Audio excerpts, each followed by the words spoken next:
programa tem apoio cultural da CNM, Confederação Nacional dos Metalúrgicos.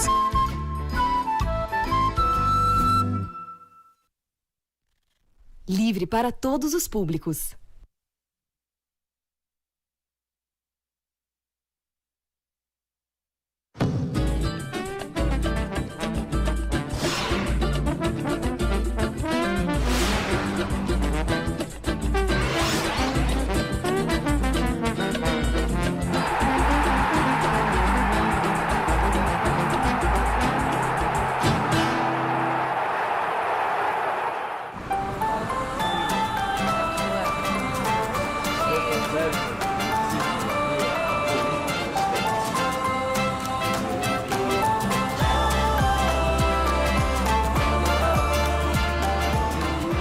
Pia.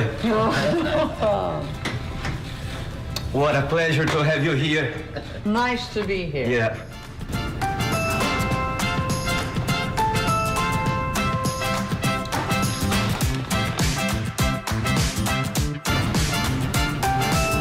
I trust in you. Inspiration and success.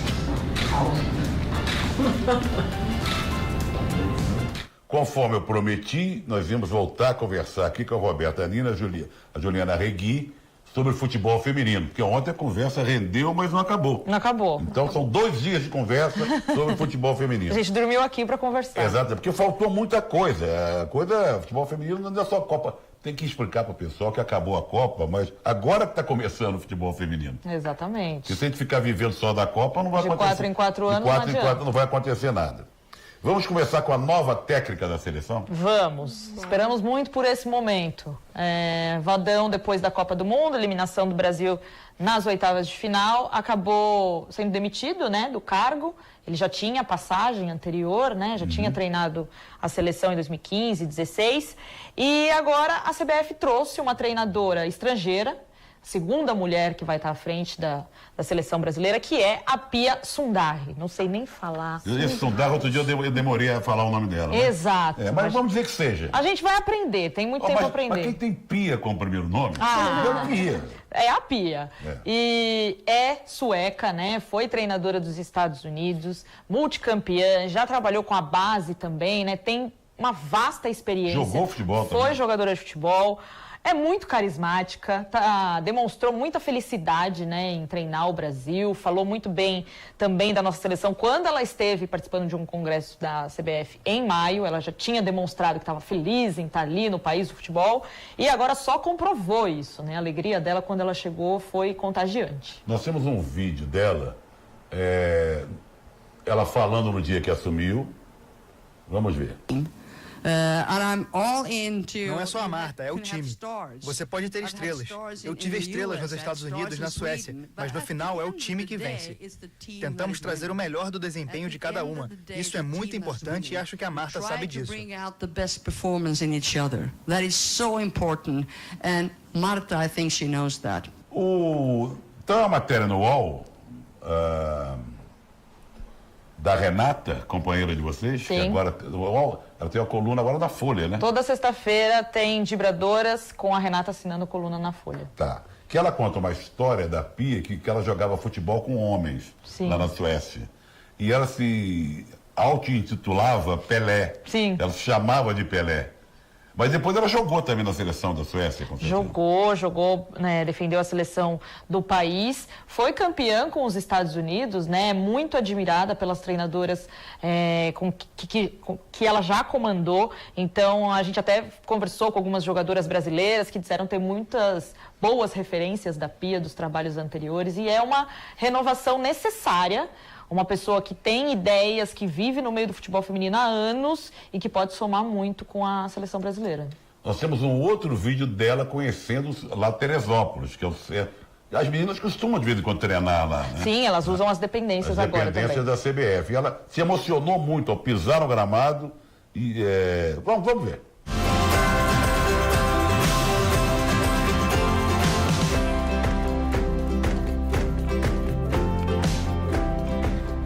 Like a penalty kick. I just got the chance with penalty kick here in Brazil. Like, it's beautiful. I'm happy. Look at this. I've been to many places. Yeah. That's for sure. But I moved. Hey, Annette. I moved. It's enthusiastic and happy. Agora, ela vai ficar, a Pia vai ficar responsável não só pela seleção principal, como também por essas seleções que não tem técnico. Vocês falaram ontem, a seleção. Sim. Nós estamos há meses, a seleção em sub-15, sub-17, sem nenhum responsável, vamos dizer assim. A Pia ela veio para um projeto bem completo no futebol feminino e ela já, na verdade, ela saiu dos Estados Unidos, de onde ela tinha uma estrutura enorme, para ir para a Suécia, para trabalhar melhor essa estrutura no futebol sueco. Então, na Suécia, ela estava trabalhando com a base, ela já tem essa experiência com a base, e a ideia dela no Brasil é um projeto a bem longo prazo. Embora ela tenha um contrato de 2 anos, que podem se prorrogar por mais 2, a ideia dela é deixar um legado mesmo para o futebol feminino brasileiro. E foi isso que o Rogério Caboclo, presidente da CBF, falou, que eles deram carta branca para ela fazer as mudanças que achar necessárias. E eu acredito que uma técnica do estofo dela não teria vindo para o Brasil, não teria largado um projeto sem carta branca, sem uma garantia mínima. Agora, vou fazer um advogado diabo aqui, né, que é no papel às vezes.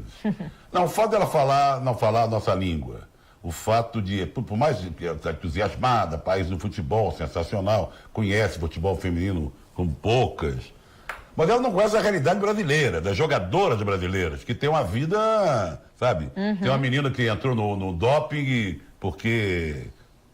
A Tussalinha até que me falou o nome dela. Nós tivemos vários casos de doping, nós temos casos de meninas que vieram da periferia braba mesmo, uma vida muito difícil e tal. Eu não sei como é que ela vai encarar esse... Porque quem vem da Suécia e dos Estados Unidos tem um contato com outro tipo de gente, de formação de gente.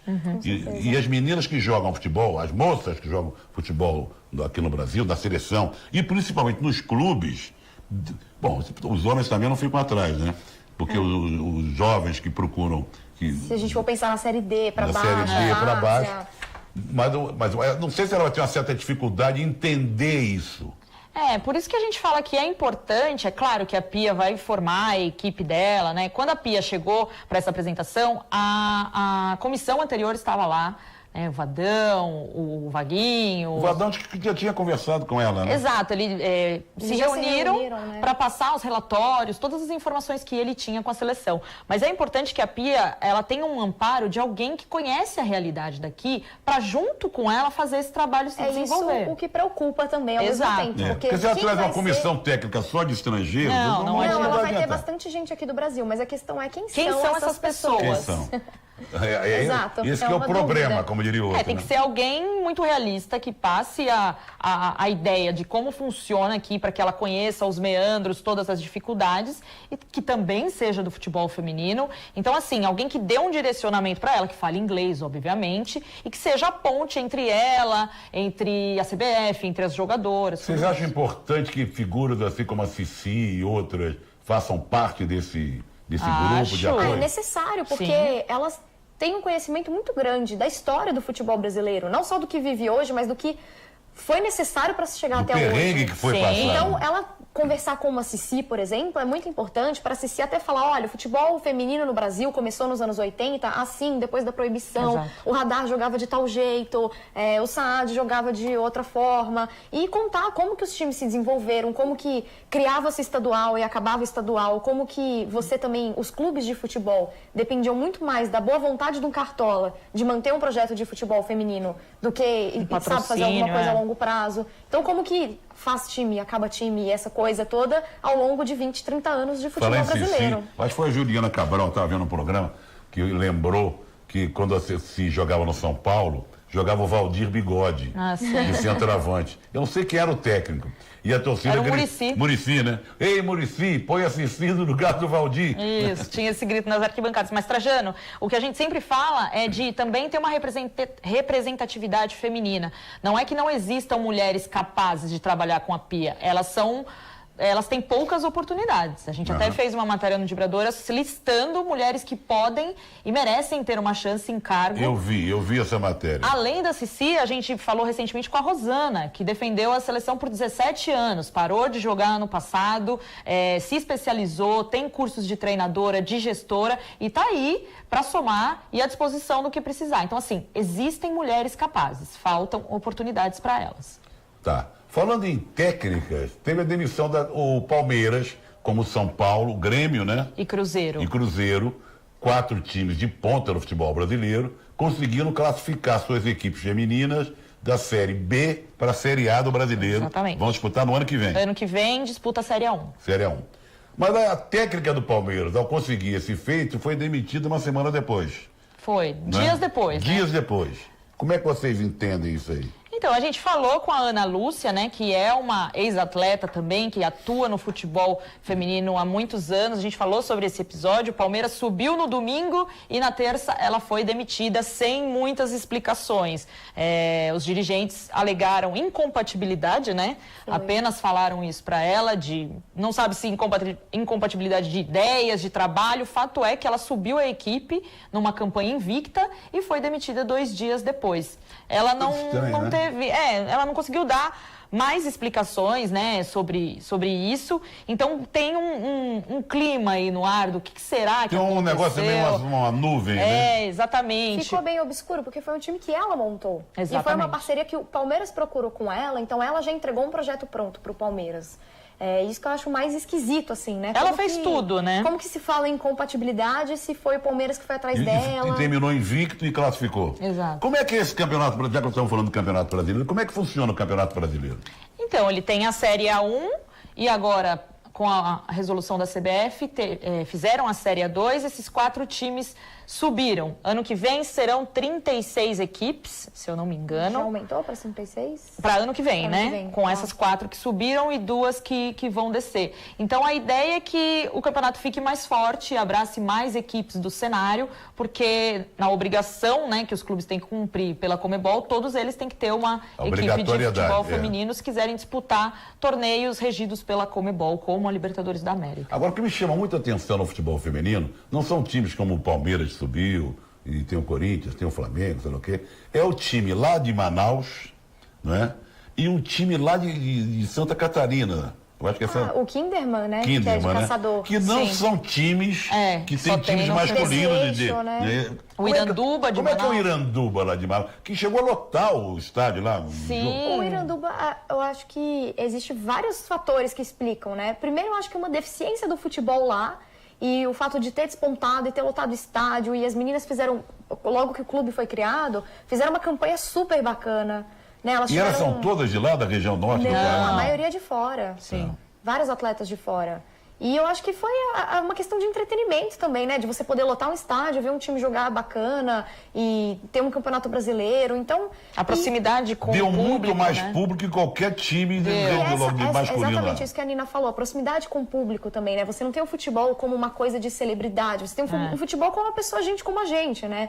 Então é a jogadora que você encontra no supermercado, elas fazendo ações para as pessoas irem. Teve toda a ideia de dar flechada depois dos jogos. Acho que tem um o Hulk da Amazônia. Né? É o Hulk da Amazônia. E esse outro do Sul? O Kinderman, ele já é mais tradicional também da modalidade, né? Ele surgiu muito do futsal, o Kinderman, exato. E ele se desenvolveu, mas é o que a Nina falou, ele é bem tradicional, já tem um bom tempo no futebol feminino. É um time que eles fecharam as portas durante um tempo, porque tiveram uma crise interna grande, de uma história bem pitoresca, inclusive. O técnico foi assassinado por um outro treinador lá na cidade. É uma história bem policialesca, assim, esquisita.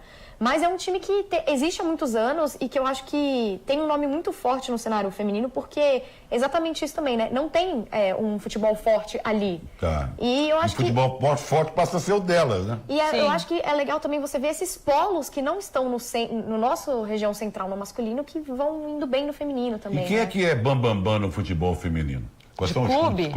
Então, Os clubes o que mais feminino... criam condições, que revelam mais atletas, que ganham campeonato, que Trajano, levam mas... público. Tem, assim, 2 ou 3 É que isso é tem muito... um nivelamento? É que como tudo está surgindo varia, muito agora, a gente está vendo o Corinthians surgir, o Santos, que são clubes de camisa que dão estruturas, mas a gente também não pode esquecer dos times do interior de São Paulo, São José, no feminino. Ferroviária. São potências, o Rio Preto. E todas elas têm carteira assinada, Não. cachê, não?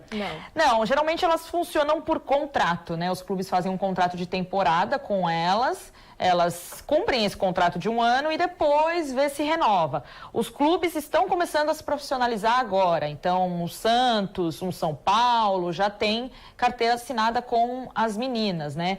E a Ferroviária está fazendo aos poucos, porque isso é um custo muito grande, né? Também para o clube, né? Recebe tão pouco de apoio para o feminino, eles também têm que sambar ali com as economias, mas...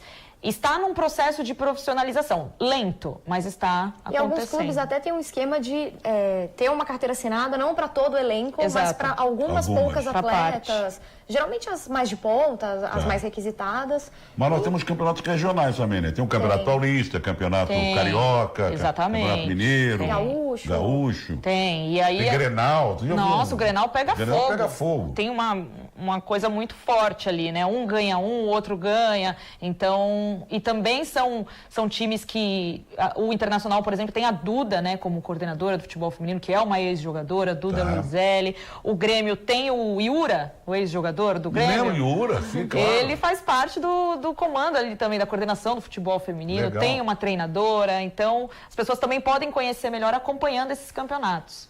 Bom, nós falamos dos campeonatos regionais, Campeonato Brasileiro. Queria falar mais do trabalho de vocês. Do Dibradoras. Dibradoras. A gente está aí, né, no ar há 4 anos, falando sobre a presença da mulher no esporte, não necessariamente só do futebol feminino, a gente acaba falando de diversas modalidades e de outras funções que as mulheres fazem dentro do esporte, como treinadoras, gestoras, as árbitras, as jornalistas, as torcedoras, que muitas vezes sofrem com muito preconceito, com muito machismo. Então, nosso trabalho é de dar voz, visibilidade. E como é que surgiu essa ideia lá atrás? Do Dibradoras? Vamos lá, 4 falar. mulheres apaixonadas por esporte, que sempre acompanharam, sempre foram ao estádio, mas se sentiam um pouco representada quando abriam um site. Nada. Onde que eu leio mais sobre a Serena Williams? Onde que eu leio sobre futebol feminino, a seleção? O que acontece no mundo feminino do esporte? Vamos falar mais sobre isso? E aí a gente começou também com um podcast na Central 3, era a época de Copa nós temos do imagens, Mundo. nós temos imagens, dá uma olhadinha. Quando o Vadão entendeu que ela é uma meia, que ela não é uma lateral, que ela não é uma volante, e ela teve essa liberdade... Ela arrebentou, pena que foi machucou. Cara, treinar finalização, minha precisava machucar. O que me incomodava, a Debinha, poxa, brilhou nessa Copa, foi maravilhosa. Só que, cara, chegava, ela fazia o mais difícil, driblava todo mundo, chegava na cara do gol, chutava, sabe? A gente tem, aliás, nessa seleção, uma deficiência enorme no meio-campo, até por uma teimosia do Vadão de tentar lidar com atletas que ele diz serem polivalentes, mas na verdade, quando você vê, você fica com uma defesa muito recuada, um ataque muito isolado. Eu tenho um programa na Central 3 também, com Leandro Yamin, Matias Pinto, com o querido amigo Dudu, que é uma versão do pontapé inicial que veio lá dos velhos tempos de ESPN Brasil. Aliás, os podcasts da Central 3 são de primeiríssima, tá? Primeiríssima. Você tem agora, recentemente estreou uma novidade nova, como diria outro, sensacional, do Simas, Luiz Antônio Simas com a Gabi Moreira, presença feminina. Encruzilhadas. Encruzilhadas, muito legal. Muito bom. Então eu recomendo e que podcast está na moda.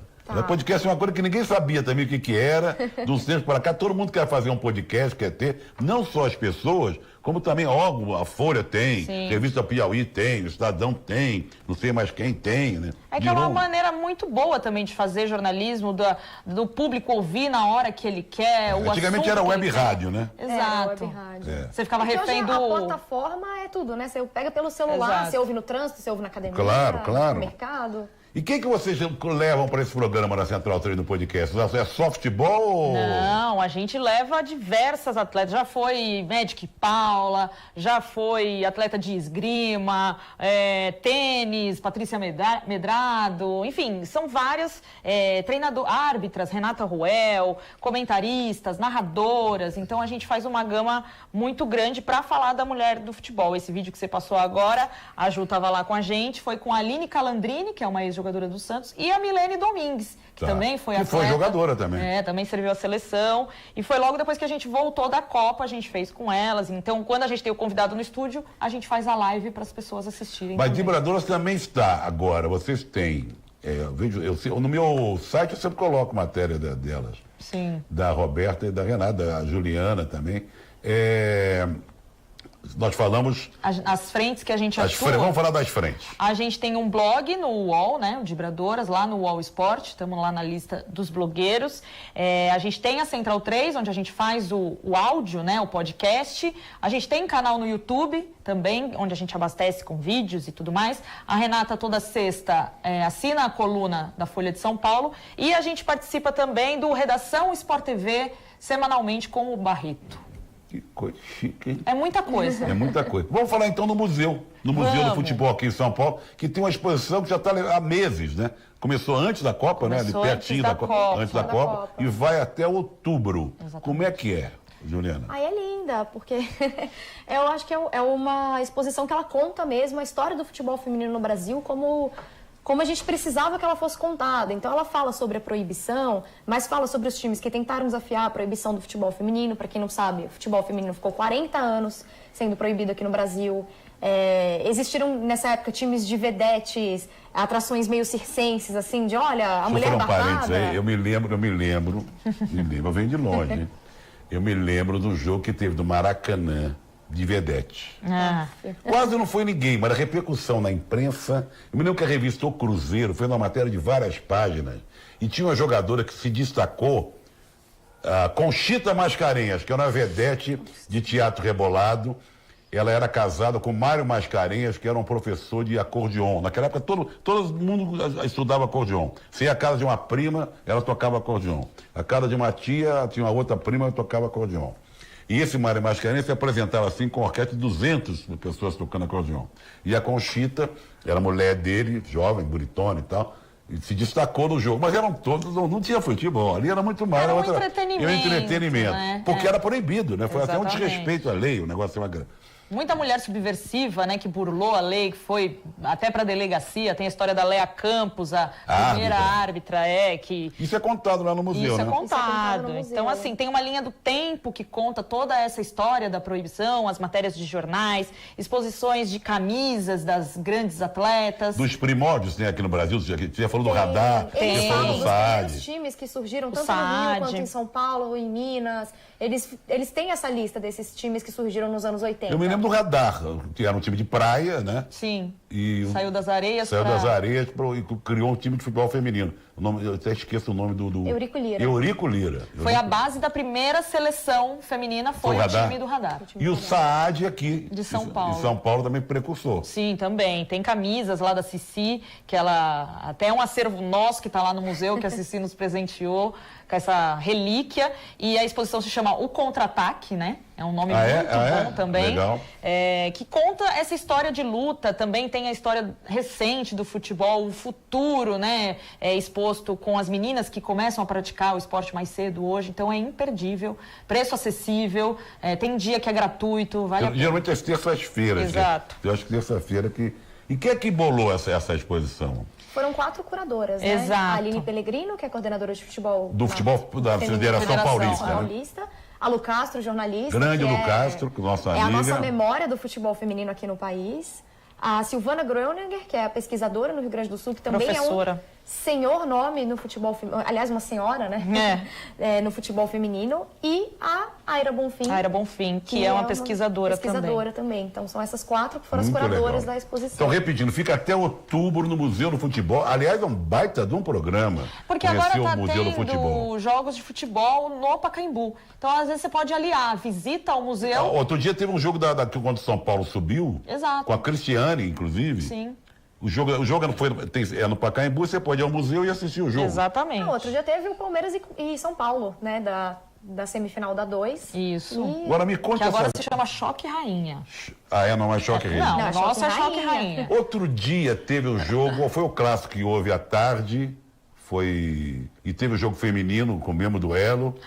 Teve dobradinha aí também do São Paulo com o Palmeiras, com o feminino e o masculino jogando, e teve recentemente Corinthians e Flamengo jogando. Corinthians e Flamengo jogaram 3 vezes no mesmo dia, no sub-20, no feminino e no masculino. E aí ficou a dúvida, por que esse jogo não foi preliminar do jogo masculino? Aí tinha uma série de explicações que eu li. Tem. Mas até agora, por que não é? Não, porque o time tem que entrar em campo antes para fazer aquecimento, não sei o quê, papá, mas não me convence. Tem alguns poréns aí, né? Tem o doping, que leva um tempo depois, quando acaba uma partida, para realizar outra. Tem o lance de patrocínio, né? Os gramados, as placas, para um é de um jeito, para outro é do outro. Os vestiários. Os direitos de televisão, os vestiários. Os vestiários. Tem a questão que eles sempre batem na tecla, que é o gramado também. Então tem que ter um intervalo, acho que de 2 horas entre um jogo e outro, para poder descansar o gramado. Coisas da modernidade. Que se é chato com chuchu. Tempos do futebol, exatamente. Bom, nós falamos aqui da PIA, nesse programa de hoje da PIA, dos campeonatos realizados no Brasil. Estão acontecendo. Falamos do museu. Falamos da atividade de vocês em várias frentes. Sim. Ficou faltando alguma coisa? Porque ontem nós falamos das 12 melhores jogadoras. Sim. Escolhidas para... E tem uma grande favorita, que eu chamo de Rapinoe, você chama de... Rapinoe. Cada um fala de um jeito. Mas é ela mesma, tá? Ela mesma. Aquela ali do cabelo rosa. E falamos da Copa do Mundo, as peripécias, mas vocês já estão se preparando para, vamos dizer, cobrir as Olimpíadas. O Brasil está classificado para a Olimpíada? Tá. O Brasil ganhou a Copa América, já está classificado para a Olimpíada em Tóquio. Inclusive, é por isso que o Brasil não está jogando o Pan-Americano. Não jogou o Pan-Americano por conta disso, porque já estava classificado. Mas bem, mas é outra coisa que eu não podia ter mandado no outro time? Um time sub-20 para ganhar experiência? Mas aí foi alguma maluquice lá da organização do torneio. Veio da organização do PAN, O basquete masculino também não está. É brincadeira? É os novos tempos. Os novos tempos estão me irritando, hein? Eu acho que a gente falou tudo, assim, e deixou bem... os números da Copa mostraram que o Vocês futebol ficaram empolgadas com a Copa do Mundo e o pós-Copa do Mundo? Eu acho que o pós-Copa do Mundo está sendo bem interessante, porque sempre tem aqueles espectadores que acompanham de 4 em 4 anos, até no masculino também, isso é normal.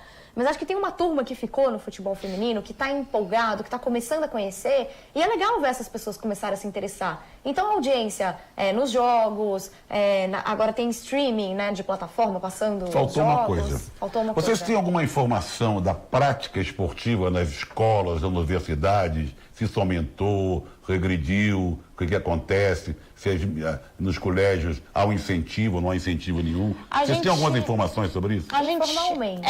Informalmente. A gente ouve falar muito disso, dessas práticas de colocar em prática dentro das escolas, dos colégios, mas sempre vem acompanhado desse boom de Copa do Mundo, né? Das meninas verem na televisão e querer na sequência rápida. Levar para quadra. Tem uma matéria do G1 que saiu durante a Copa, que houve um aumento bem significativo numa busca por uma escolinha na Zona Leste aqui de São Paulo, pública. A escolinha é só para menina? Só para meninas, de futebol feminino. Houve um aumento na busca de meninas querendo jogar bola. Então, acho que a gente, assim, se a gente sentar e for atrás de números e fizer um garimpo nas escolinhas... Eu acho que seria interessante fazer um levantamento, né? Não, e tem uma escola no ABC, que fica aqui a dica, que é um projeto voluntário, que treina meninas de forma voluntária, que chama ACAF. Então, quem quiser conhecer lá no ABC, fica aqui a dica. ACAF? ACAF. ACAFF. Então, assim, treinadores, comissão técnicas trabalham de forma voluntária, recebem meninas de 8, 7 anos para treinar, e é assim que começa, nessas escolinhas, para se desenvolver. Maravilha, gente. Eu acho que demos uma geral aqui no futebol feminino, né? Demos. Agradecendo a Roberta, a Juliana, e vocês ficam com a gente, com o Papo com Zé Trajano, amanhã. Um abraço e até lá. Eu queria estar sorrindo aqui, eu até chorando de alegria. E eu acho que é esse o primordial. primordial. A gente tem que chorar no começo para sorrir no fim. Quando eu digo isso, é querer mais, é treinar mais, é se cuidar mais, é estar pronta para jogar 90 e mais 30 minutos, quantos minutos for. É isso que eu peço para as meninas. Não vai ter uma Formiga para sempre, não vai ter uma Marta para sempre, não vai ter uma Cristiane. E o futebol feminino depende de vocês para sobreviver. Então pense nisso, valorize mais. Chore no começo para sorrir no fim.